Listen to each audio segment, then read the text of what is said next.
Salut les gars, Salut, comment ça va? ça va bien. La forme? Ouais. Ouais. Alors je vous présente, on a à gauche Tanguy, Bonjour. enchanté, et puis Florent. Yes. Alors les deux, vous formez, à vous deux, ce qu'on appelle skate thérapie.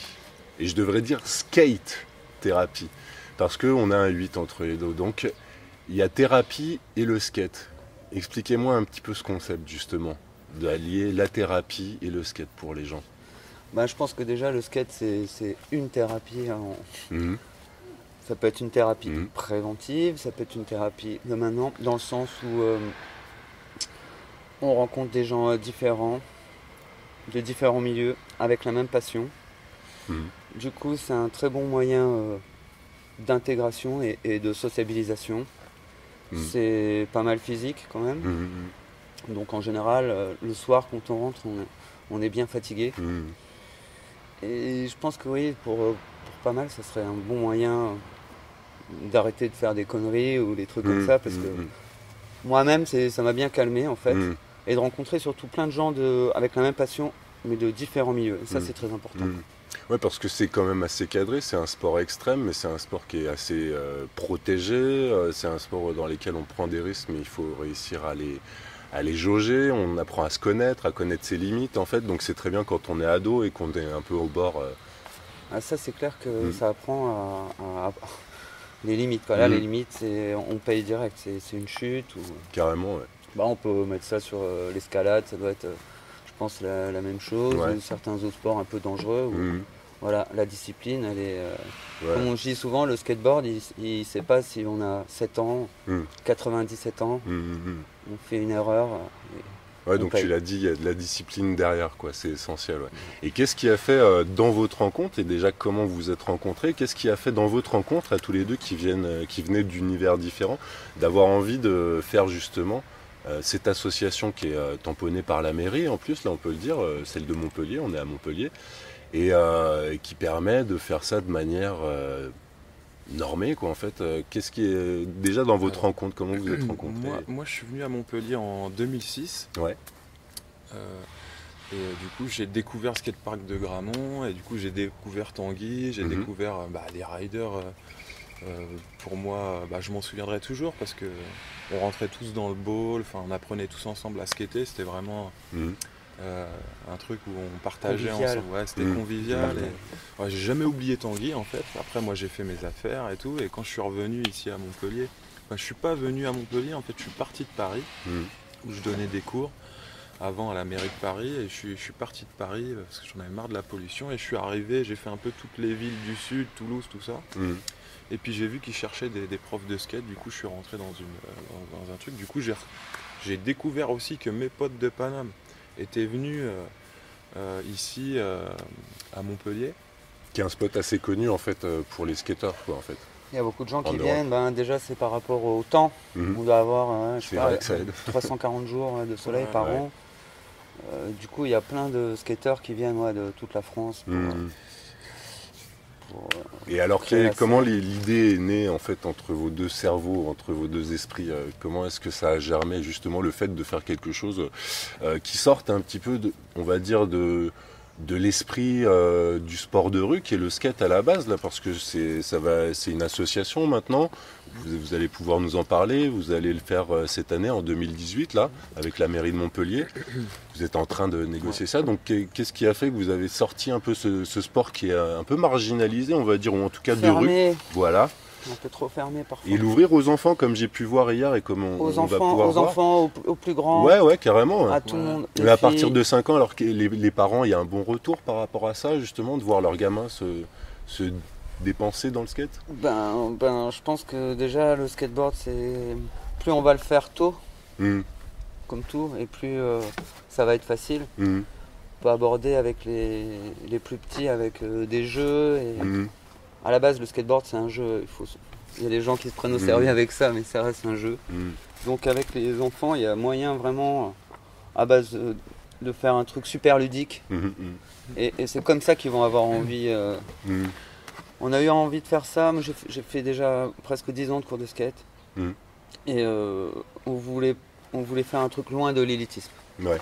Euh, ben déjà les gamins ils vont à l'école, c'est que l'élitisme. Ils sont notés, ils sont classés, ils sont... On voulait déjà faire un accès vraiment à tout le monde. Il n'y a pas de compétition, c'est celui qui donne le plus, c'est celui qu'on préfère et pas forcément celui qui fait les meilleures figures. Et en plus, je pense que c'est bien aussi parce que, autre que le skate, on va leur apprendre la sécurité par exemple sur les skateparks. On dirait pas, mais il y a un certain sens, il y a certaines trajectoires, il faut éviter de couper en plein milieu. Donc ça déjà, ça va les aider à arriver dans d'autres skateparks et de regarder déjà ce qui se passe avant de se jeter en premier. Et puis voilà, on voulait faire vraiment un truc plus social aussi. Et pour le côté des parents, mais vas-y, tu reprends après. Au niveau des parents, il y a de bons retours justement parce que souvent les parents se disent c'est un sport dangereux, ils peuvent se casser les genoux. Enfin, on est souvent assez peureux. J'ai vu les parents hier en fait qui encouragent plutôt leurs enfants à. Parfois, on a même un peu plus peur que les parents. Ouais. C'est ce que j'ai pu voir. Mais en tout cas, moi je sais un truc, c'est que en 10 ans de cours de skate. J'ai eu un seul petit accident et il s'est cassé le dessus, un tout petit os du pied. Voilà. Ce qui est rien. C'est-à-dire que quand c'est cadré, comme du tennis quoi. Ouais, il faut que ce soit cadré quoi. Avant de leur dire ce qu'ils doivent faire, moi je leur dis ce qu'ils doivent pas faire. Ouais, carrément. Et du coup là, ça enlève beaucoup de risques. Puis bon, tomber, ça fait partie du skate. Après, nous on est là justement pour leur dire qu'est-ce qu'il faut pas faire. Après, il faut apprendre aussi à tomber pour mieux se relever. Et du coup, c'est en tombant qu'on va apprendre à se relever. C'est un peu continuer. Voilà, au départ, on tombe un peu doucement, on fait des roulades un peu doucement, puis après on roule de plus en plus vite. Et heureusement, ce que je dis à tous les gamins, c'est on se fait pas mal à chaque fois qu'on tombe, quoi. Sinon, j'aurais arrêté depuis longtemps. On se fait peur. On se fait peur. Mais après, voilà, il y a les techniques la thérapie, je pense. pour tomber aussi. Voilà. Il y a l'adrénaline, il y a la discipline. Et l'adrénaline, moi je sais qu'avec les tout petits, là, je prenais avec les bras et on allait assez vite. Et là, d'un coup, c'est ça qui va faire qu'on a envie de le refaire. C'est le petit coup de peur, l'adrénaline. Et puis faire comprendre aux jeunes que quand on a peur, on va pas y arriver. Et quand on se fait confiance, on va pouvoir arriver à faire plus de choses et on va moins se faire mal.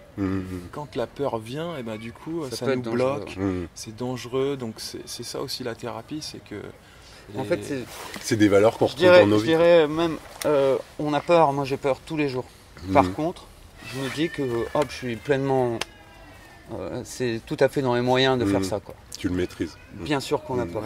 C'est quelqu'un qui me dit il a pas peur en skate, je le prends pas dans les cours parce que soit il ment, soit c'est un fou. Soit il va se casser le bras.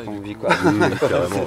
Et finalement, ce sont des valeurs qui nous servent dans nos vies, c'est-à-dire à se relever dès qu'on est tombé, savoir que tomber, ça fait partie des expériences, qu'on n'a jamais rien sans. C'est une super philosophie de la vie. C'est clair. On tombe, on recommence. Déjà parce que moi et Tanguy, moi j'ai eu besoin du skate pour me sortir de toutes mes névroses, mes trucs, mes machins. Ça m'a aidé à chaque fois que j'ai eu des problèmes et tout, je suis allé skater et ça m'a sorti de... moi c'est un défouloir. Ouais, carrément. Alors c'est là où j'en fais un parallèle parce que, et on va pouvoir le voir aussi dans les images qu'on a prises hier, qui allie en fait l'artistique visuel avec le skate, parce que non seulement, et on peut le dire, donc toi Flo, tu peins des planches mais pas que, tu fais du graphe sur les murs, toi aussi Tanguy, mais je t'ai pas vu graffer. Non, c'est plutôt dans la musique. Voilà, c'est Zico, c'est ça, j'ai pu l'apprécier hier et c'était agréable. Et justement, alors il y avait de la musique justement, il y avait, mais c'est en parallèle aussi les graphes, toute cette culture de rue finalement, on peut le voir sur les skateparks. Il n'y a pas un skatepark qui n'a pas ses tags ou ses graphes quoi en fait. Donc est-ce que vous le mettez un petit peu aussi, non pas en avant, mais vous amenez les enfants avec la musique, avec le graphe? Bien sûr, le but c'est de promouvoir le skate et sa culture. C'est-à-dire voilà. le graphe, la musique, quelle qu'elle soit. Hein, on pourrait dire presque la culture anciennement qui était hip-hop, oui, voilà, c'est ça. Mais le vrai hip-hop, c'est pas le rap. Pas trop ce mot, mais oui, parce que ça a été la street culture. Voilà. Mais soyons d'accord, ça a été. C'est hip-hop, je pense que le skate c'est quand même hip-hop. Ouais, voilà, ça a été dénié. On a changé les mots et le sens des mots, quoi. Mais à la base, la vraie culture hip-hop, c'était la musique, c'était les skateurs, c'était le graphe, exactement. C'était dans la rue avec trois fois rien, avec quelques sous. C'est un petit peu ce que vous reprenez aussi. Vous en êtes plein entre guillemets, mais le skatepark dans lequel vous êtes, c'est vous-même qui le construisez. Ça, c'est important. Vous avez construit d'autres skateparks à Beaulieu, en l'occurrence. Donc, c'est vous-même avec très peu de moyens qui donnez l'opportunité aux mairies gratuitement d'avoir des réfections de skatepark, des entretiens, des gens, des adultes qui encadrent des ados. C'est important, ça. Pour l'instant, à Gramont, on ne fait rien. C'est pour ça que tu vois les trous. Hein. Mais à Beaulieu, dans notre skatepark à Beaulieu, il n'y a pas de trous. Mais à Beaulieu, voilà. Mais à Beaulieu, vous avez beaucoup construit. Donc justement, expliquez-moi ce rapport-là avec le maire qui a été super content en plus de voir des jeunes venir. Ça, c'est Tanguy, hein, cette partie-là. Ouais, voilà, c'est toujours skate thérapie. Hein. On est d'accord. Ouais. Là, c'était quelque chose en fait où on est allé vers 2004-2003, on commençait à essayer de rectifier ce skatepark qui était vraiment au milieu de la nature, hyper beau, mais pas très bien fait. Pas entretenu. Donc, on a fait, ou même on a refait un peu les courbes, et à partir d'un moment, on a voulu faire des plus grosses constructions, on a demandé l'autorisation à la mairie, un peu au hasard, parce qu'on voulait faire un événement. Et du coup, la mairie a sauté dessus. Super haut. Enfin, oui. Déjà, on leur a pas demandé d'argent parce que c'est un do it yourself, un faire soi-même. En plus, je pense que quand on demande l'argent aux politiciens, après, ils peuvent venir redemander. Voilà. Donc voilà, ils nous ont laissé libre cours. Hein, on leur propose même pas les plans avant de le faire. Et là, en l'occurrence, pour la mairie de Montpellier, je sais que tu as des rendez-vous, la Flo, qui vont arriver pour reprendre une association qui a déjà vécu. Ouais. Et explique-nous ça un petit peu, c'est une opportunité en or, ça, justement, que cette culture-là arrive. Alors, moi, ça fait 3 ans que je donne des cours de skate et de graffiti. Je fais des stages pendant une semaine. Voilà. Je vais faire apprendre le skate, le graffiti. Donc, on fait des fresques collectives ensemble. Et en fait, j'ai rencontré les gens du MUC comme ça, qui m'ont rencontré dans la rue de l'Aiguillerie. Parce que je me pose, je suis artiste de rue, je me pose dans la rue, je peins des planches. Puis il y a plein de gens qui viennent me voir. Et du coup, ils m'ont repéré comme ça, le MUC. Et puis, comme ça faisait 3 ans que j'étais au MUC, je leur ai proposé de faire une école. Et puis, leur dire que voilà, c'était skate thérapie, c'était la thérapie par le skate. Et du coup, qu'on pouvait s'occuper des handicapés, qu'on pouvait s'occuper... Les maisons pour tous. Ouais, même rentrer dans les prisons, essayer d'être vraiment très large et de pouvoir apporter quelque chose à tout le monde et leur montrer que voilà, le skate, c'est pas un truc de gamin c'est pas un truc qui fait mal, bourgeois non plus. de bourgeois, ni de bourgeois, de lascar non plus, ni de défoncer, voilà. Que c'est un truc ouvert à tous et qu'on peut s'amuser et le faire bien. Et du coup, cette association Border Gang qui a 15 ans d'âge, avant d'arriver de Paris, je devais travailler pour eux. Malheureusement, ils ont fermé quand je suis arrivé. D'accord. Et puis du coup, j'ai travaillé pour une autre association avec qui j'ai travaillé 3 ans avec eux, donc. Mais ça me plaisait pas comment ils développaient le skate. Et puis donc je suis resté 3 ans chez eux. Et puis à un moment donné, les choses se sont faites naturellement. Je suis parti. Et puis j'ai eu l'idée de concevoir une école plus proche par les skateurs, pour les skateurs, plus proche. Et puis contrairement souvent aux autres écoles, nous c'est que du skateboard. Voilà, on ne fera pas de trottinette. Qui va nous permettre d'aller vraiment... au plus pas profond de BMX, des choses, pas de BMX, pas de roller. J'ai plein de potes qui font du BMX, du roller. Et vous les respectez tout autant? Bien sûr. Plus que les trottinettes. Non, pardon, excusez-moi, c'était une private. Je suis rentré dans le. C'est les gens, moi je pense que c'est les. Non, j'ai observé, Je sais que les trottinettes vous soutiennent plus que les BMX.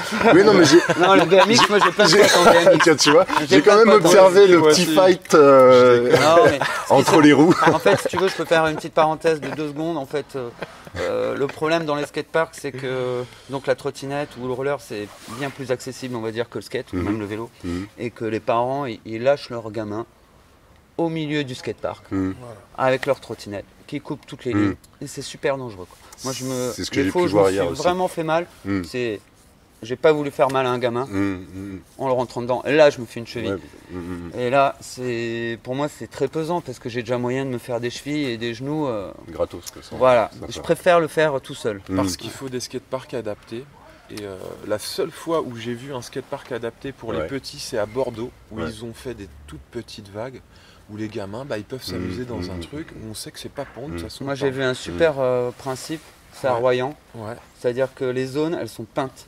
Voilà. D'accord. Tu as la petite partie qui est peinte en vert. Voilà. Le médium, c'est en bleu.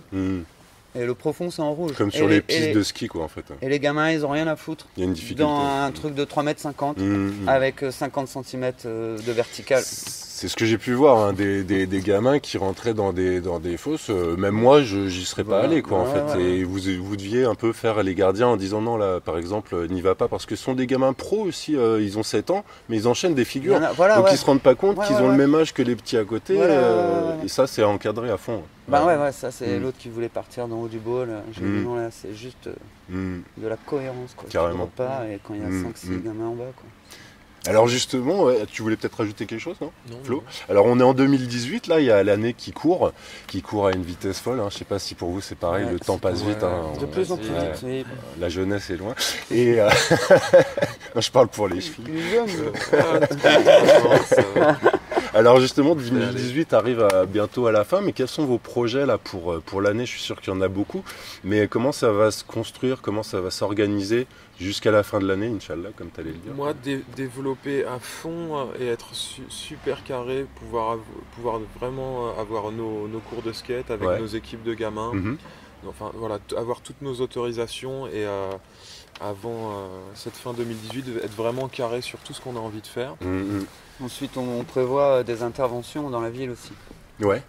C'est-à-dire de quel style? On va arriver avec 15 planches, 15 protections. On va choisir une place où ça roule assez bien. Et puis on va faire une après-midi gratuite d'initiation et découverte. Carrément. On adorerait faire ça sur la place de la Comédie, par exemple. Et la place Saint-Lingros. Saint-Lingros, c'est encore mieux. C'est pas impossible, vu que à la Comédie, par exemple. C'est compliqué. Ouais, c'est vrai. Place Saint-Lingros, il y a moyen. Ouais. Parce que je voyais les rollers qui venaient 1 heure, 20 minutes. Tu peux te faire virer à la Comédie. Ouais, quand même, ouais. Mais la Comédie, peut-être un peu dur. Mais la nouvelle place Saint-Lingros, là, ça serait parfait, quoi. Puis voilà. Pour être au cœur des villes et puis... Bien le flyer et qu'il y ait un maximum de... Carrément, ouais. Alors justement, par rapport à ça, j'avais une question tout à l'heure que je ne vous ai pas posée. C'est pour vous, et c'est peut-être plus personnel en dehors, comment ça a évolué ces 40 dernières années, le skate, l'état d'esprit? Et comment ça va évoluer? Est-ce que ça évolue? Est-ce que ça stagne? Bien sûr que ça évolue. Et comment? Comme le rap.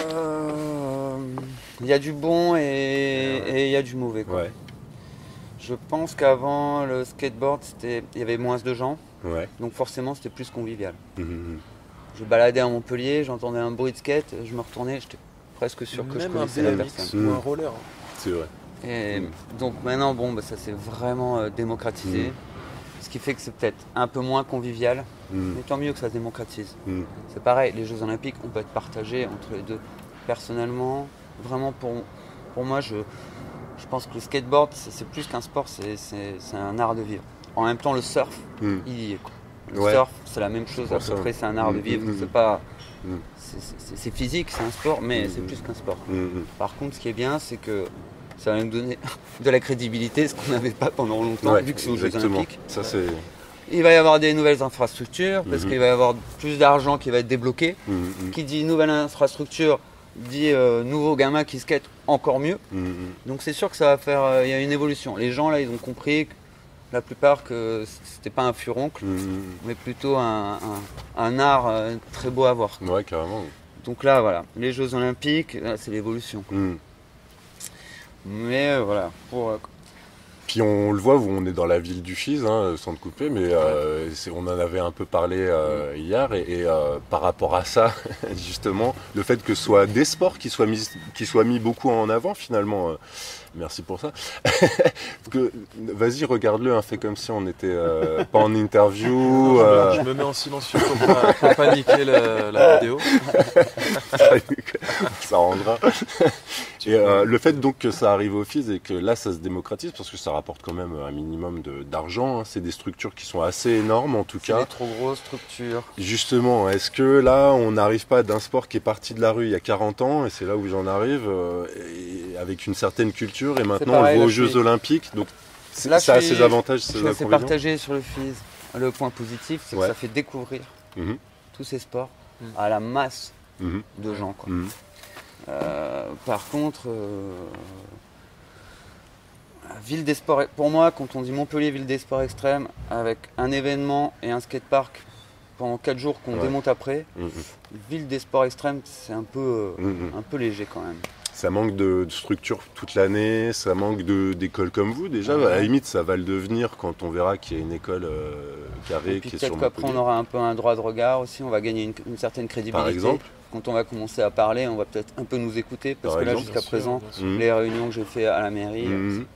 Peut-être donner votre avis justement sur les futures organisations des FIS, voir un petit peu l'état d'esprit. Après, le FIS, c'est le FIS, ça reste quand même un truc bien fermé, c'est eux qui décident. Y a, en fait, comme tu disais, ça génère beaucoup d'argent. Tu vois, les commerçants autour. C'est international en plus. Là, si ça s'arrête, le FIS, là, les commerçants autour, ils font la grève. Parce que là, les mecs, en 4 jours, ils font 4 mois de... Sur la place de l'Europe, c'est vrai. Attention, entre les restos, toutes les épiceries, les bars, ils font leur... C'est pas faux, ils font 4 mois de...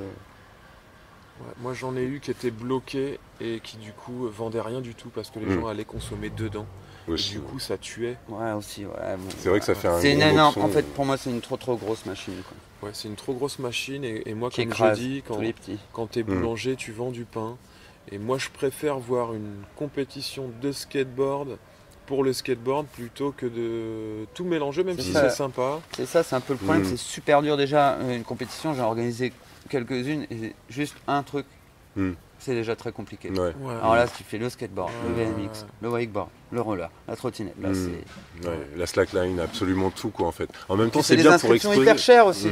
Tu sais, le gars qui veut... Moi, je connais des gars qui skatent hyper bien et ils se sont fait prêter les sous parce que tu vois, c'est un 30 balles l'inscription. Donc finalement, c'est devenu commercial et... Ça a toujours été un peu commercial. Et en tout cas, c'est le but du gars, de toute manière. C'est de faire un truc généraliste. Il n'est pas dans le corps, il n'est pas dans le truc puriste à fond. Alors, lui, c'est son but, il a voulu être généraliste. C'est très bien. Faire découvrir à tout le monde.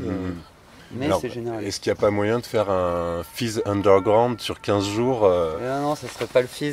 Non, mais c'est bien pour ça que je précise. Imagine la difficulté pour quelqu'un qui va organiser un festival de sport extrême à Montpellier. Tu m'as dit que tu as organisé des trucs. Non, mais je veux dire, si tu peux faire un festival genre le FIS, tu peux pas.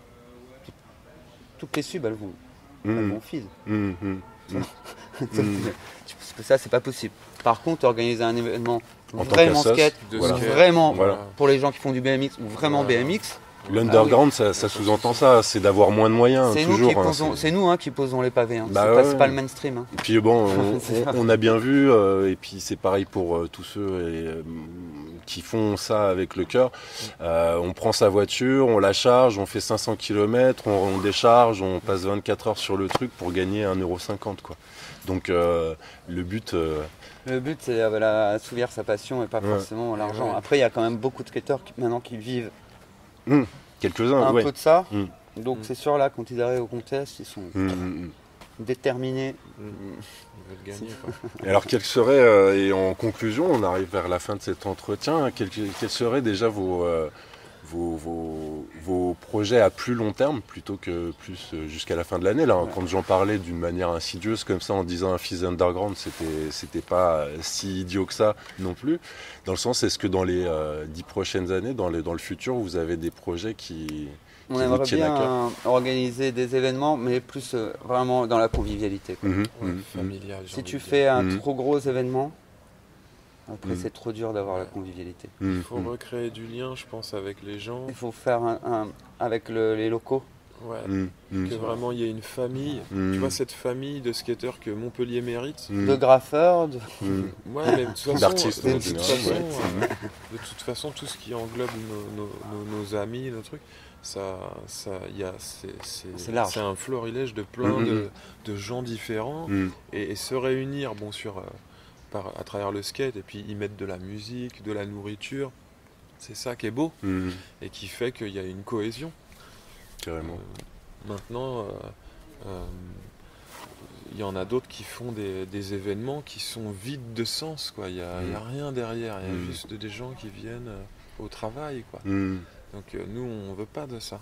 On veut vraiment se sentir bien, faire plaisir aux gens. Moi, je suis vachement touché quand les parents... On est passionnés, on veut rendre ça, quoi, le diffuser au maximum. Ce que le skate nous a donné, ouais, on veut le donner. Ouais, normal. Le retransmettre. C'est nickel. Alors, c'est ma dernière question qui est la question de tradition. Maintenant, vous ne le savez pas, mais je vais vous demander à chacun, là, maintenant, quel est votre vœu le plus cher? Tanguy? Mon vœu le plus cher? Ouais. D'être heureux. Parfait. Et toi, ton vœu le plus cher? J'allais dire pareil, mais je vais dire... de rendre les gens heureux. Moi, j'ai un rêve. Moi, j'ai envie que le monde... Ah voilà, bonifie. Ça c'est altruiste. Ah voilà, tu vois, j'attendais l'altruisme parce que moi je veux du pognon. Non, c'est même pas du pognon. Je déconne. Vous êtes tranquille. Désolé. Moi je fais partie du monde et j'ai envie que ce monde-là, tu vois, cette planète-là qui souffre, j'ai envie que le monde se bonifie et qu'on arrive à s'en sortir et que nos enfants ils aient un vrai truc pour demain. Et à travers le skate, c'est aussi ça, de parler aux parents. De faire cette pédagogie. Ouais, mon rêve, c'est que le monde aille mieux, quoi. Que les gens arrêtent de couler les autres en pensant qu'ils vont mieux réussir aussi. Voilà, parce qu'on ira tous ensemble faire un truc bien ou rien. Tu vois, ou on ira tous ensemble. Donc, voilà, nous, on est de ceux qui veulent faire les choses bien. Et voilà. Eh ben, vous savez quoi? On n'est pas bien là? Parfait. C'est parfait, j'adore. Eh ben, merci d'être venus les gars. Ah, merci à toi. Je vous dis à très bientôt. À bientôt. Avec plaisir, c'est cool. Yes. Ciao. Merci à toi.